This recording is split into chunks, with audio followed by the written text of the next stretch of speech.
Welcome back to Conflicts of Interest. This is episode 765, and today is March 3rd, 2025. I'm the host of the show, Kyle Anzalone. I have a ton to get through on today's show. It was a huge weekend for foreign policy news, so I'm going to jump right into it. Just want to remind people that we are holding our fundraiser right now at the Libertarian Institute. So if you want to make sure I could continue to do this show, write all the articles that I write, we're going to be going through a lot of them today, and all the other work that I do, head on over to the Libertarian Institute and make a donation today.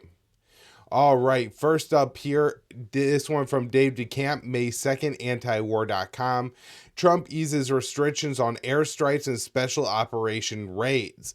So Trump has eased restrictions on U.S. airstrikes and special operation raids in areas outside of countries typically considered combat zones by the U.S., giving U.S. military commanders freedom to launch attacks without the White House's approval. So the order reverts back to a policy from the first Trump administration, doing away with restrictions that President Biden added to drone strikes and raids outside of Iraq and Syria, the only two countries the U.S. officially considers combat zones. Biden's rules required permission from the White House to target militants outside Iraq and Syria unless they were high-ranking commanders. But the rule had a major loophole. Strikes could be ordered if they were framed as self-defense. In Somalia, the U.S. almost always claims that its airstrikes are in self-defense of the U.S.-backed Mogadishu-based government. Trump's rules give commanders the ability to target any militants belonging to organizations the U.S. considers a terrorist organization without the White House's approval.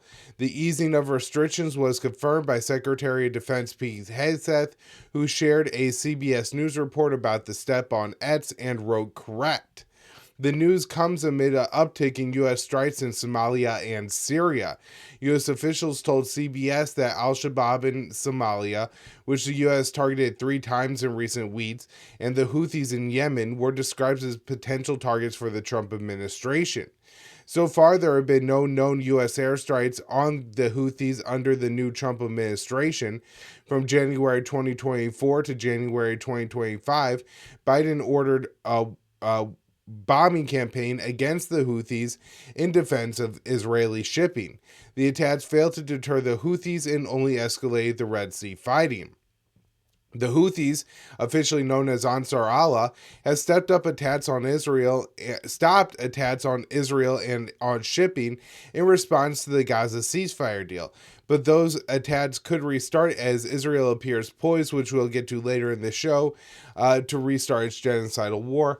I also wonder what impacts this policy is going to have on the drug war, where they are looking at designating some of these cartels as foreign terrorist organizations, and then could attacks be carried out without approval of the White House. I'm not so sure that that's the case, but it certainly opens up to that possibility. All right, so next up here, this is the big news from the weekend. I'm sure most of you already caught it and know what happened in the Oval Office on Friday, but for those of you who didn't, Vance clashed with Zelensky during White House meeting.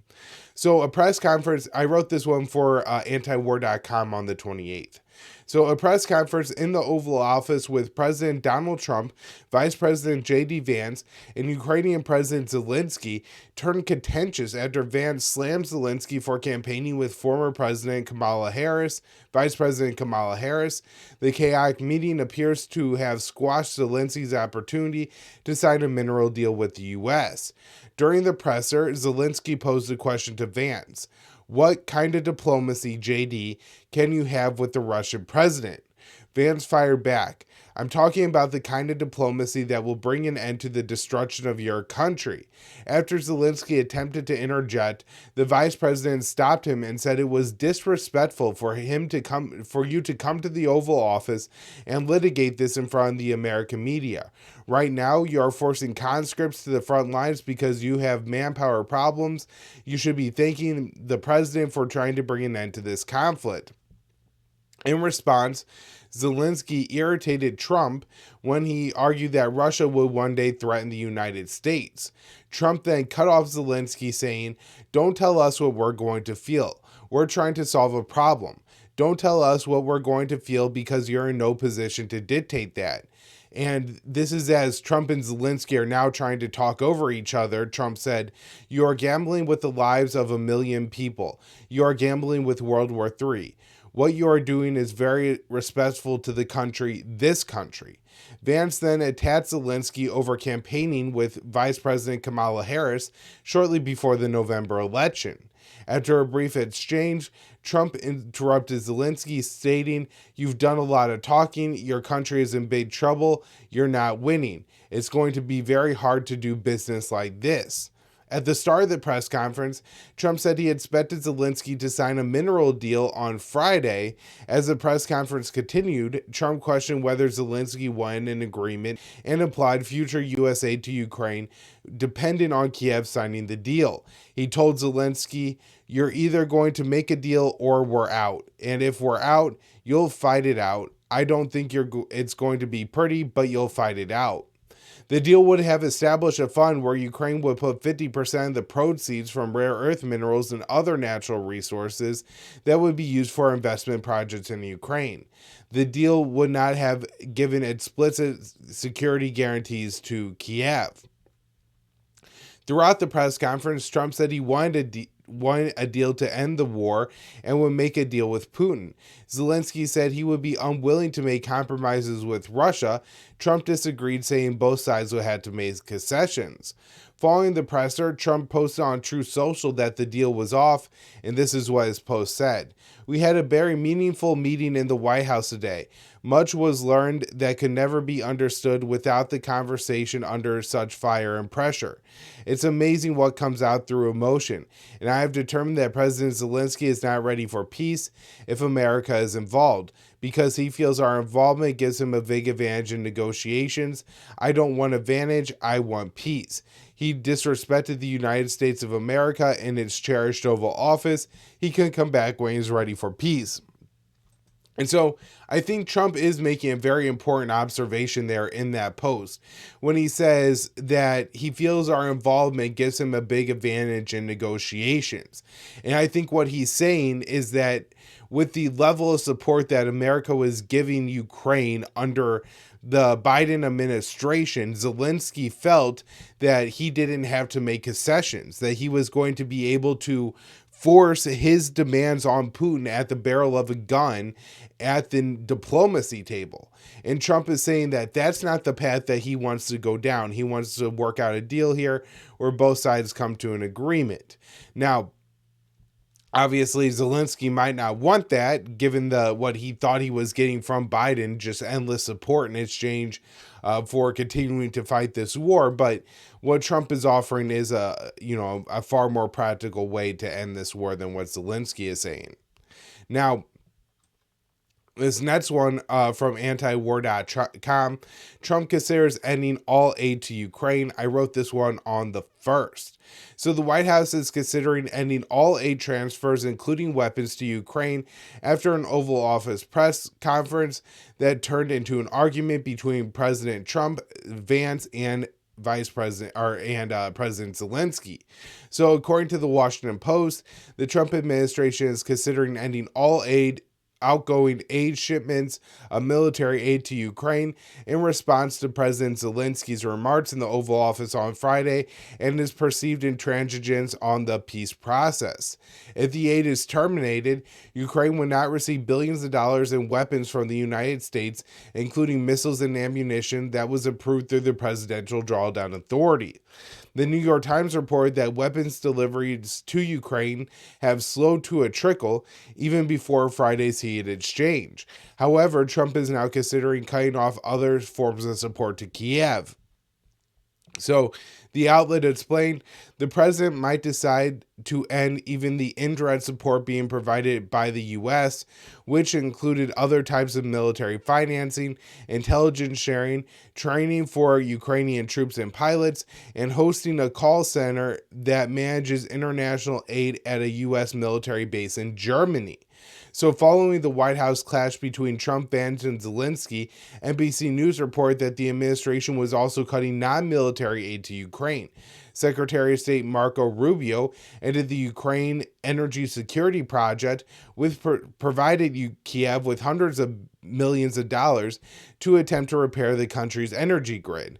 According to the outlet, other programs could be eliminated, NBC News explained. In addition to ending the Ukraine energy security project, USAID is also dramatically downsizing its presence in Ukraine. We've already talked about how some of the what are labeled independent news outlets in Ukraine are turning out to essentially go broke very quickly after they lose the U.S. funding that they had. All right, so next up here, this one from antiwar.com, March 1st, I wrote it. European leaders voice support for Zelensky following heated exchange with Trump. And so on Friday, Zelensky traveled to the U.S. to meet with Trump and was expected to sign a mineral deal. Trump said the deal would allow for continued aid to flow to Kiev. However, during a press conference before the deal was supposed to be signed, an argument erupted. Following the presser, Trump expelled Zelensky from the White House and posted on Truth Social that the deal was off. The feud between Trump and Zelensky prompted most leaders of NATO countries to voice support for Ukraine. So the president of Slovenia posted on X, "What we witnessed in the Oval Office today undermines these values and the foundations of diplomacy. We stand firmly in support of Ukrainian sovereignty." Other leaders who publicly restated their commitment to supporting Ukraine following the meeting included French President Emmanuel Macron, German Chancellor Olaf Scholz, and Canadian Prime Minister Justin Trudeau. And for anybody who wants to check it out, Dave DeCamp on Twitter at DeCampDave has a post where he goes, it's like a little video post, and goes through and it shows all the statements, many of them. So, this was widespread throughout NATO. Trump did receive support from one NATO leader. Hungarian President Viktor Orban said, "Strong men make peace, weak men make war." Today, President Trump stood bravely for peace, even if it was difficult for many to digest. "Thank you, Mr. President." Before Trump met with Zelensky, the civilian North Atlantic Alliance announced that members of the bloc were preparing billions in aid to send to Ukraine. Additionally, some allies are considering providing Ukraine with security guarantees. In a post on X, NATO Secretary General Mark Rutte wrote, "On Ukraine, allies are preparing billions more in aid, plus contributions to security guarantees. Kiev may be in a desperate need for military support. Following Friday's heated exchange, Trump is considering ending all military support for Ukraine, including intelligence and training." Rutte said he spoke with the president on Thursday and said, "U.S. and NATO are getting stronger. NATO allies are moving quickly to invest more in defense. Big increases announced and others to follow." So some members of the bloc, including Germany, are concerned that Trump intends to withdraw from the alliance, leaving Europeans fearing they will be responsible for their own security. Before he returned to the White House in January, Trump called on NATO members to boost spending on defense to 5% of each country's GDP, more than doubling the current requirement at 2% that some member states still do not reach. Rutte's calls to significantly increase the bloc's military spending could be an effort to keep Washington firmly committed to NATO while Trump remains in the White House. When the alliance elected Rutte to the Security Secretary General role last year, it was because the bloc believed that Rutte would be effective in pressuring Trump not to break from NATO or end support for the proxy war in Ukraine. If Europe moves forward with a large arms transfer to Kiev, it could interfere with Trump's negotiations with Putin to end the war. Additionally, NATO member states voicing support for Zelensky following the argument with Trump could invoke the president's ire. Trump often expresses that the U.S. subsidizes too much of Europe's defense. And so, with that, I think Trump could really get upset with NATO. Now, it's also interesting that all that happens, and then on Saturday, we get this exchange on X. So Senator Lee, Representative Massey, and Elon Musk call for the U.S. to exit NATO. I wrote this one for the Institute on March 2nd. A pair of Republican lawmakers voiced their support for the White House exiting the North Atlantic Alliance following a heated White House exchange between President Trump and Zelensky last week. Many members of the bloc voiced their support for Ukraine and Zelensky. So on Saturday, Senator Mike Lee, Republican from Utah, posted on X, "Get us out of NATO." He was commenting on a pie chart that showed the breakdown of defense spending by NATO members in the Cold War era alliance. According to the chart, U.S. military spending is 70% of the total defense spending in NATO. The 2024 U.S. military budget was $898 billion. The second highest spender was the UK at $70 billion. Now, if you look at NATO numbers, it's a little bit different. And for whatever reason, how NATO calculates this, the American military budget for them only stands at, I think, like $755 billion. And so, according to NATO, the U.S. share of NATO defense spending is closer to 2/3 than that 70% number. But I think NATO is fudging the numbers to make it look good. They understand how to appeal to Donald Trump. And so I think that they are kind of going down that path to try to pump up the numbers of the other alliance members, downplay the American number in order to make the discrepancy look not quite so big. So the U.S. has long subsidized the defense of the NATO alliance. Prior to the Russian invasion of Ukraine, only 7 of the bloc's 30 members met the alliance's requirement of spending 2% of GDP on the military. In 2024, NATO projected that 23 out of 32 members would meet the minimum spending level. Now, I had a hard time finding another source for this other than NATO. I did get Grok to run an analysis for me on it, and I believe Grok concluded that only 11 of the 32 members were actually hitting the 2% target, and that many members were in like the 1.5 to 1.9 percentage range. And I do wonder again if maybe NATO is finding some ways to pump up the numbers to make it look good, particularly for Donald Trump. So, posting in support of Senator Lee, Representative Massey wrote, "NATO is a Cold War relic that needs to be relegated to a talking kiosk at the Smithsonian. NATO was founded in 1949 with 12 members. After the fall of the USSR, the bloc has slowly expanded eastward across the continent to include former Warsaw Pact member states and Soviet republics. Moscow has complained that NATO expansion presented a threat to Russia, while Brussels claims that the bloc is a defensive alliance to protect its members from aggressive attacks. NATO has waged war in Eastern Europe, Afghanistan, and Libya over the past 3 decades.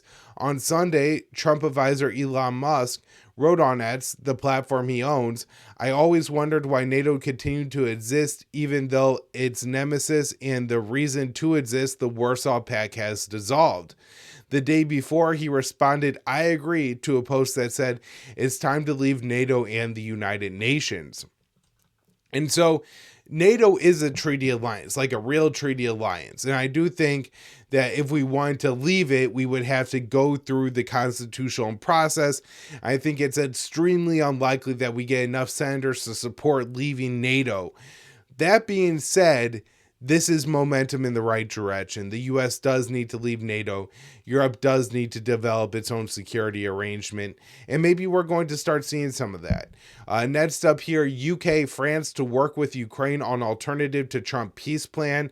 So the UK Prime Minister said he was working with the French and Ukrainian presidents to develop an alternative peace plan for Ukraine than the one being developed by President Donald Trump. Prime Minister Keir Starmer has discussed sending British troops to Ukraine to enforce any agreement. So according to Starmer, Friday's heated Oval Office debate between Trump and Zelensky left London and Paris rushing to develop an alternative strategy.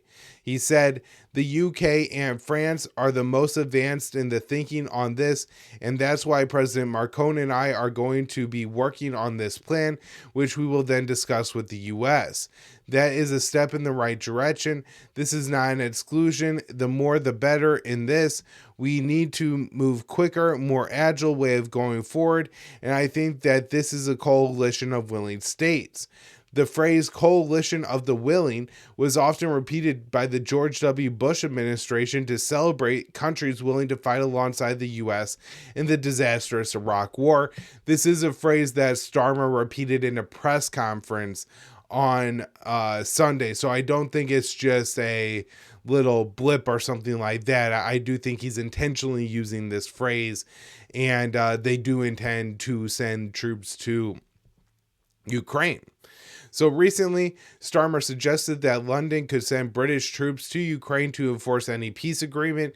In an interview with the BBC on Sunday, the British leader said, "It means a line that is agreed in terms of the deal, and that line is defended." He and Trump had this discussion at length on Thursday because you can't have a deal that then falls apart. Starmer has conditioned sending British troops to Ukraine on receiving American military support to ensure their safety. So not necessarily American troops on the ground, but American air power, American surveillance, American intelligence is all something that the Europeans want in order to send their troops to Ukraine, which Trump doesn't want to happen anyways, I think. So on Sunday, London rolled out a $2.8 billion loan for Kiev that will allow Ukraine to buy $2 billion in British-made missiles. The loan is funded through frozen Russian assets. At the press conference, Starmer said, "We have to learn from the mistakes of the past. We cannot accept a weak deal like Minsk, which Russia can break with ease. Instead, any deal must be backed with strength.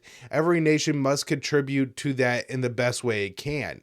And we're getting another really wild rewriting of history here, where the Ukrainians and the Europeans are now claiming that it was Russia that scuttled the Minsk agreement. And throughout the first part of this war, I really didn't think that was the case, that's what they were arguing. I mean, I guess the Russian invasion of Ukraine would have been a violation of the Minsk agreement, but everybody kind of acknowledged that Ukraine wasn't in compliance with Minsk before Russia invaded in the first place. And in fact, the former German Chancellor Angela Merkel and a former French president, I think it's Holland, could have been somebody else, have admitted that when they negotiated Minsk, it was always just a delay tactic to allow time for the Ukrainians to build up their military before they then would go back into the Donbass and seize the territory. A big part of Minsk was keeping the Donbass an autonomous region of Ukraine, which I do think at the time when it was negotiated was the preferred way to settle the conflict for Russian President Vladimir Putin. You have to understand, if Ukraine is going to hold elections, and if Ukrainian elections are typically 50-50, and the most pro-Russian bloc in Ukraine is the ethnic Russians of the Donbass of eastern Ukraine, then it would make little sense for Russia to want to split off these Donbass republics that I think, in certain respects are an economic liability on top of that. It's not even, at least at the time, wasn't a particularly economically productive region, and will now, of course, need to be rebuilt before it could ever be economically productive.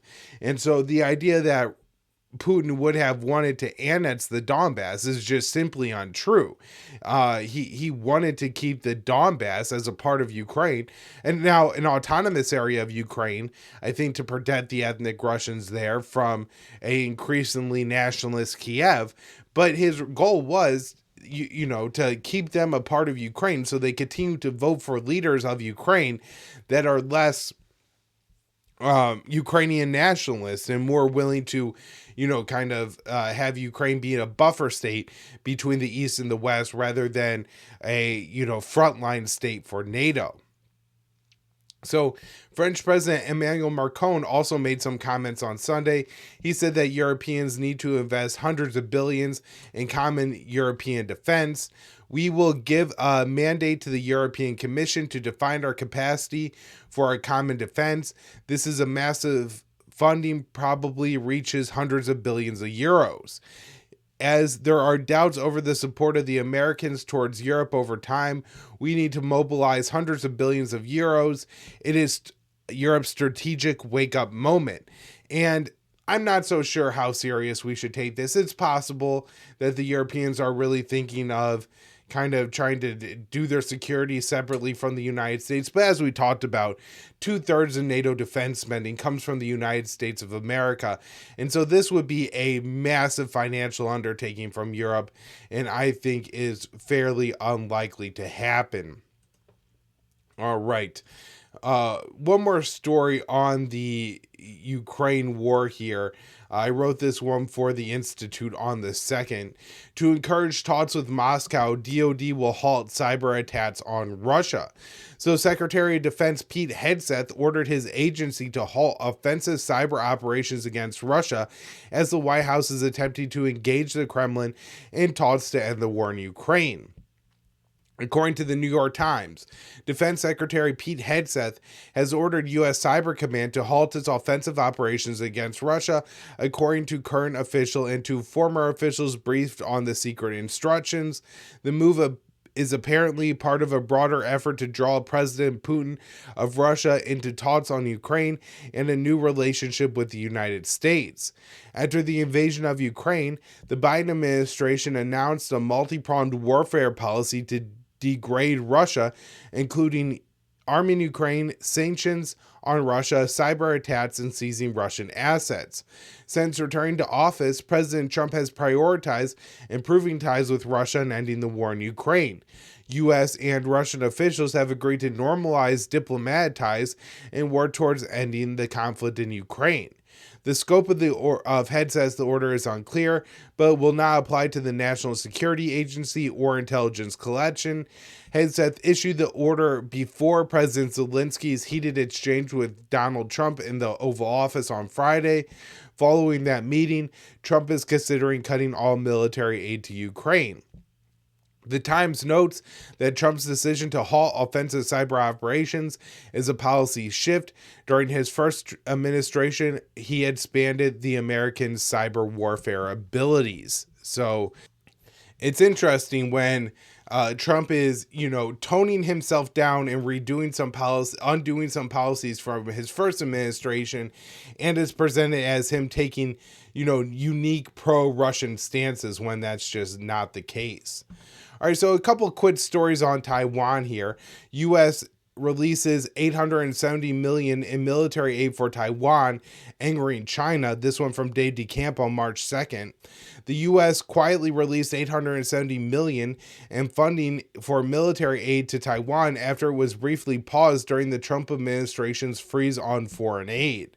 Reuters first reported on February 21st that the U.S. released the military aid for Taiwan as part of $5.3 billion in exemptions for the foreign aid pause.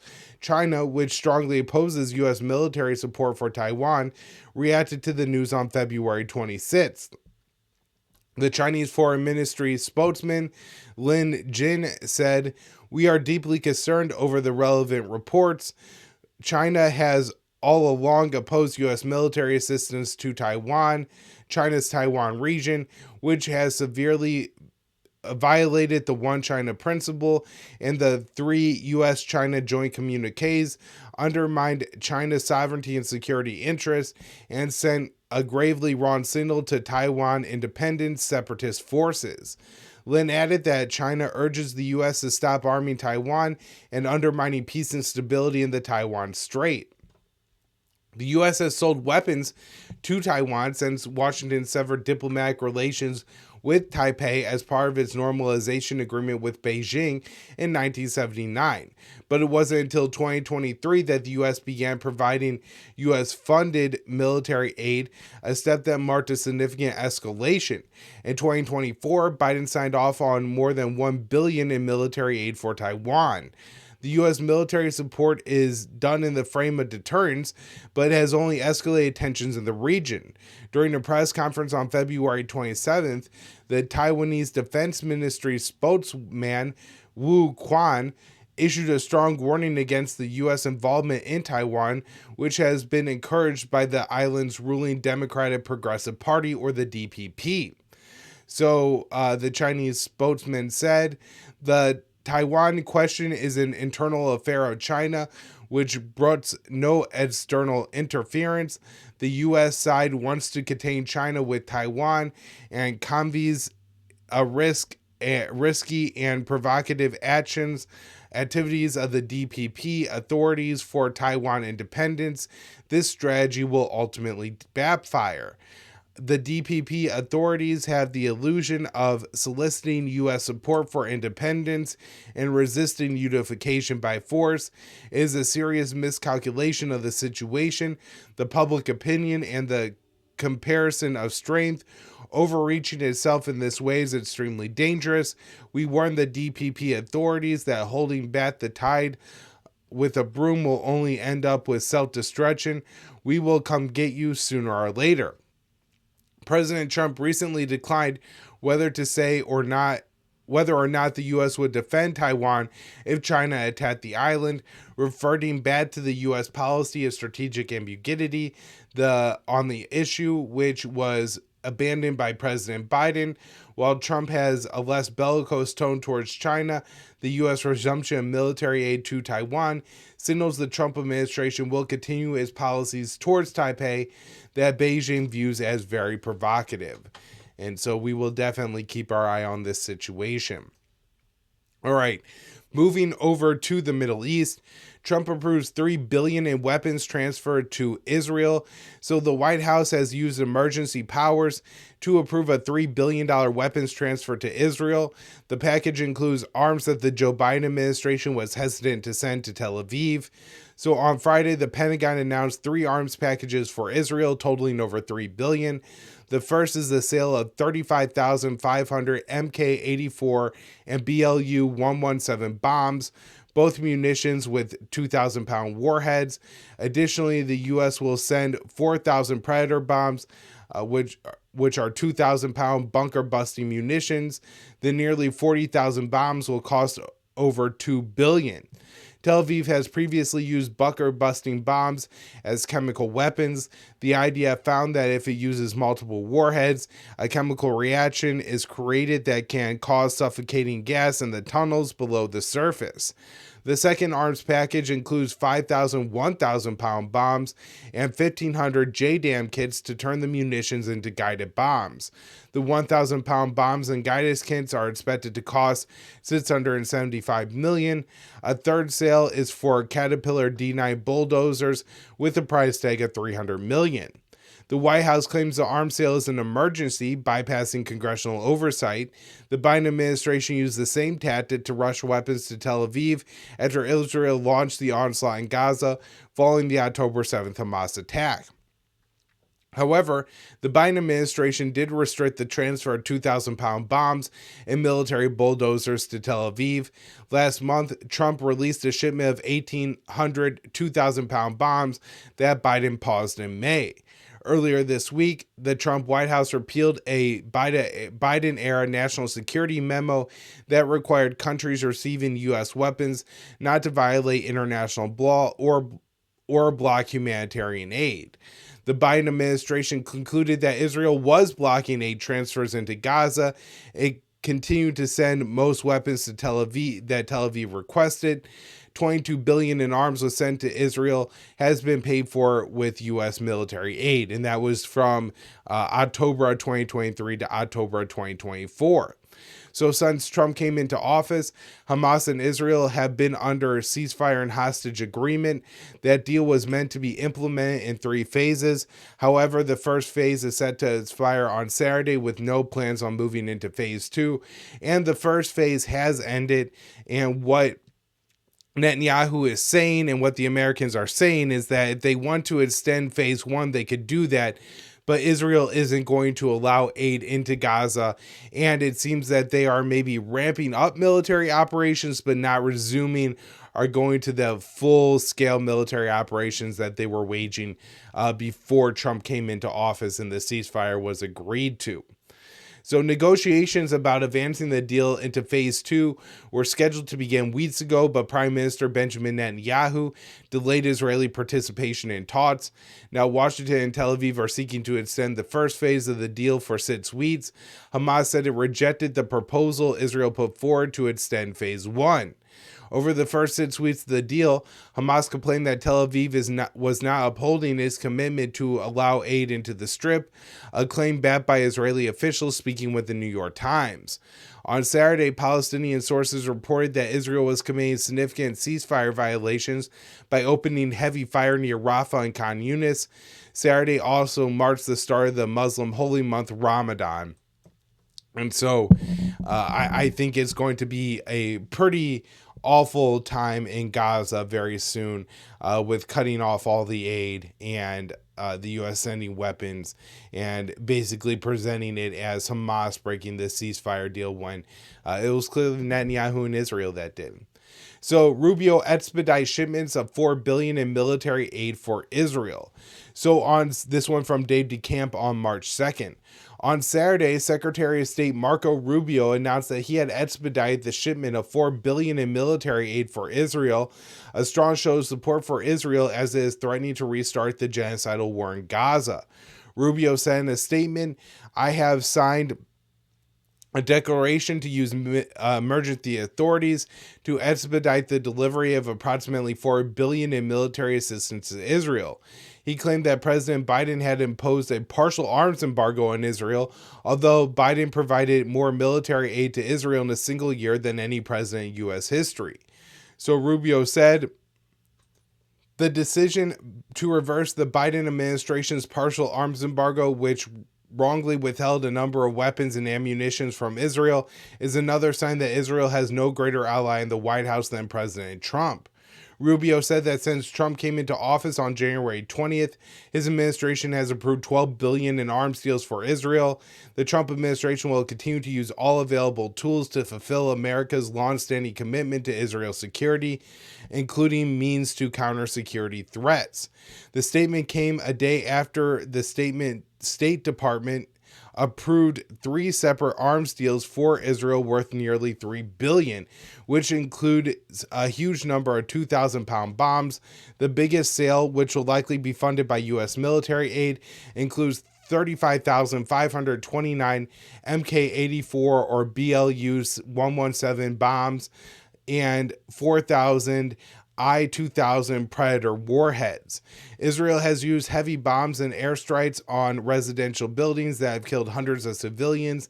It has also weaponized the bombs as chemical weapons after dropping several of them on tunnels, releases a deadly carbon monoxide gas. So the second arms deal approved on Friday includes 5,000 1,000-pound bombs and 1,500 JDAM kits, and then the D9 bulldozers. When approving the 3 sales on Friday, the State Department claimed it was emergency and bypassed Congress. All right, and then the last article I have here today, I know it's a long show, but so much happened over the weekend, I had to cover it all. And in fact, we'll be covering more on the Kyle Anzalone show later today. On that show, I'm planning on doing a little bit more breakdown of the reaction to the Trump-Zelensky summit, which is a bunch of wild statements by people in an absolute panic. And not that, a foreign leader came to the United States and picked a fight with our president in the Oval Office, but rather that a foreign leader came to the United States and Trump advocated for policies that would benefit America over Ukraine. So this article from Jason Dids, February 27th, antiwar.com. Hysteria after IAEA issues quarterly report on Iran's uranium enrichment. So the International Atomic Energy Agency, the IAEA, has issued its quarterly report on Iran's civilian nuclear program, and like clockwork, media outlets have responded with hysterical speculation about Iran's nuclear weapons, despite this report not materially dissimilar from recent quarterly reports. The last report in November was that Iran had 182.3 kilograms of 60% enriched uranium, while the new report puts the new stockpile at 274.8 kilograms. The number grew is unsurprising, both because Iran isn't using the 60% enriched uranium for anything, and because Iran added to its number of centrifuges enriching uranium in November after the US and UK voted for the IAEA to condemn Iran. The initial JCPOA nuclear deal with Iran was meant to prevent these stockpiles from growing by having Iran export enriched uranium for further processing into fuel for civilian reactors.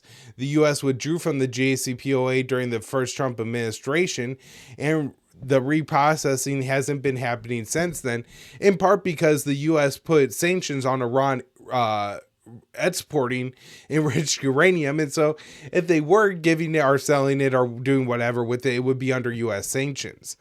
So the 60% enriched uranium is still well short of weapons grade uranium, which needs to be 90 to 95%.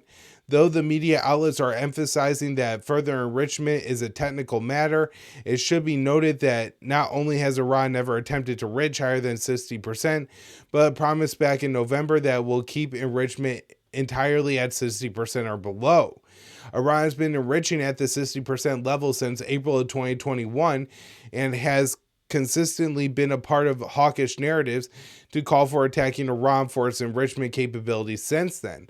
Israeli Prime Minister Benjamin Netanyahu has called for attacks on Iran over its nuclear program since his first term in office began in the 1990s, though. So if a 60% stockpile pretense wasn't there, it would likely be something else. More relevant to the fear about Iran is that in January, the CIA noted that there was no evidence Iran has decided to even attempt to build a nuclear weapon.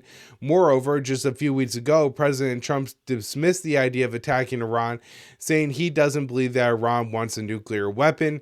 My concern is that this is the kind of thing, this report, that people could get Trump worked into hysteria about. He doesn't really read anything. He's not going to know all the little nuances that Jason explains in his article. And so if, they could turn up the pressure on Trump and get Trump to start making threats towards Iran, we could effectively put on the countdown clock between now and a U.S. strike on Iran. So I think there's a real risk there. All right, everybody, thanks for listening to the show today. Again, donate to the Institute Fund Drive, subscribe to the Kyle Anzalone Show, and be sure to tune in to our episode this afternoon.